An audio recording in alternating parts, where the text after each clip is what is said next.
Salam sejahtera, terima kasih karena bersama dengan saya. Satu lagi rahasia besar di sebalik himpunan Solidariti Najib yang ramai tak tahu. Rupa-rupanya Solidariti dengan Najib adalah satu usaha untuk meminang UMNO semula atas nama Kesatuan Melayu. Ahli Jawatan Kuasa Kerja PAS Pusat Dr. Muhammad Zudi Marsuki mendedahkan, himpunan Solidariti akan menjadi permulaan ke arah Kesatuan Melayu dan pinangan kedua PAS kepada UMNO. Tak tahulah berapa kali lagi UMNO dipinang baru UMNO terima.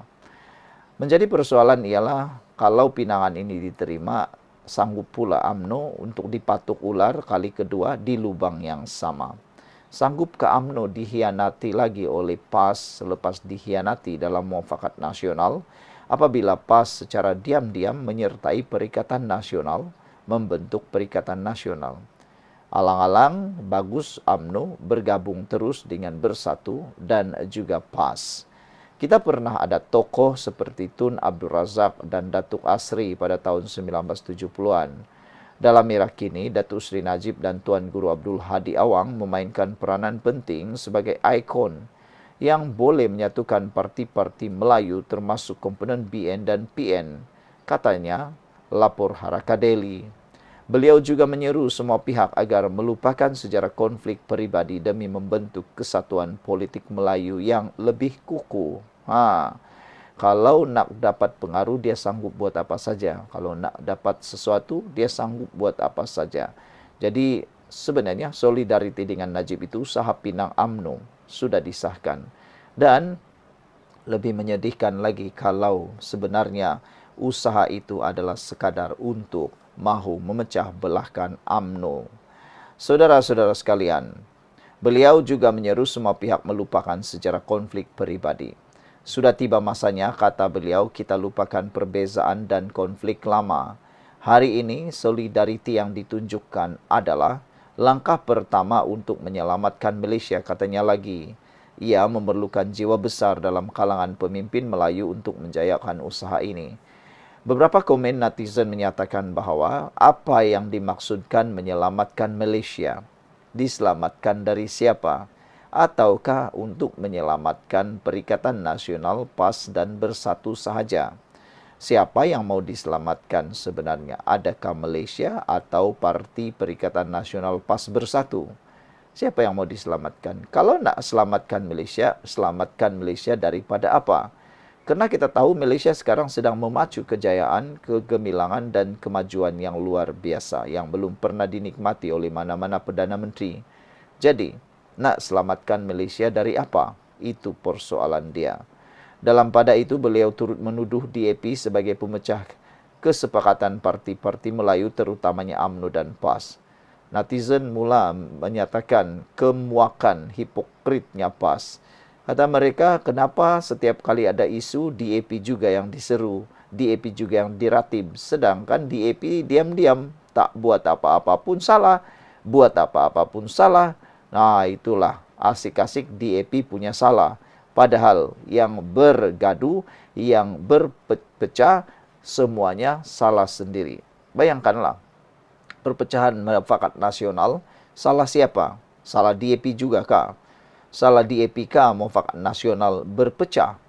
Bukan salah DAP. Itu salah PAS. Tinggalkan UMNO, curi-curi masuk Perikatan Nasional.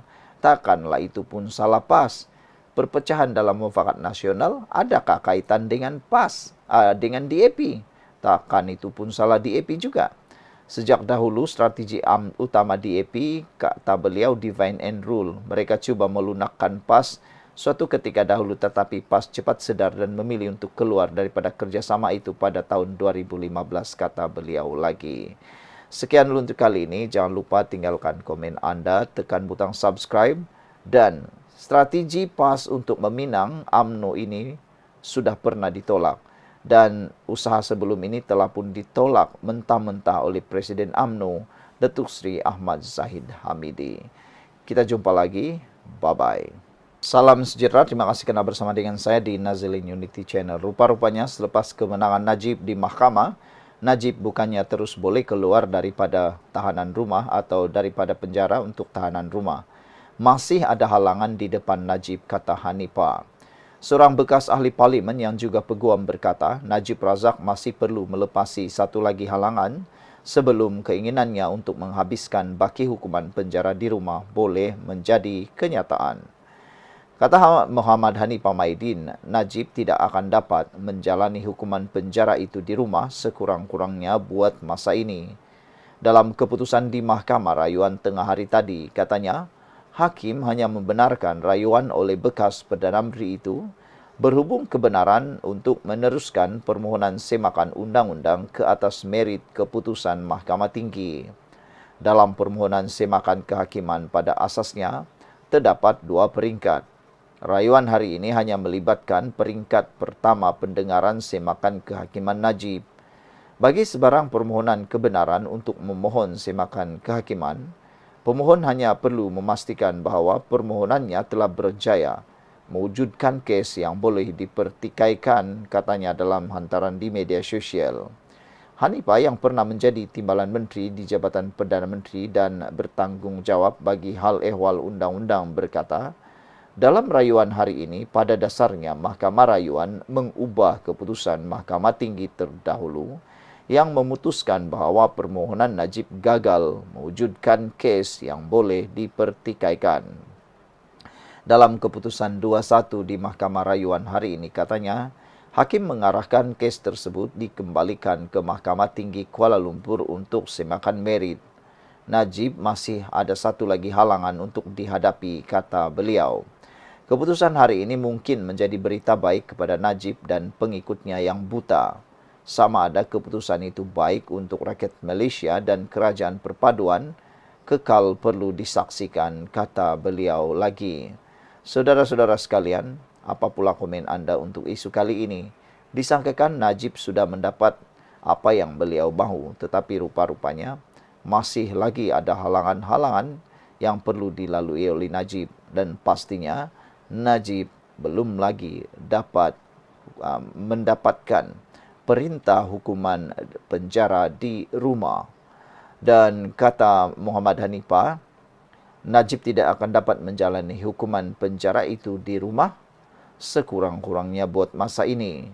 Dan beliau juga kata dalam permohonan semakan kehakiman pada asasnya terdapat 2 peringkat. Rayuan Najib hari ini hanya melibatkan peringkat pertama, pendengaran semakan kehakiman Najib. Najib belum tahu menang atau tidak.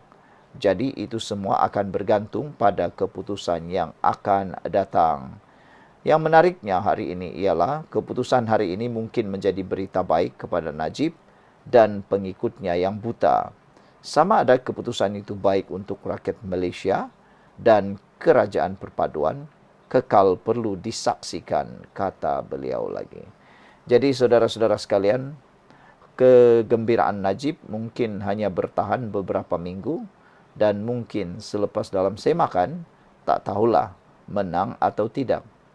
Kalau Najib menang dalam semakan itu, maka beliau bolehlah dimasukkan dalam tahanan rumah. Tapi kalau beliau kalah dalam semakan itu, maka Najib akan kekal di penjara lagi. Sekian untuk kali ini. Jangan lupa tinggalkan komen anda, tekan butang subscribe. Jumpa lagi. Bye-bye.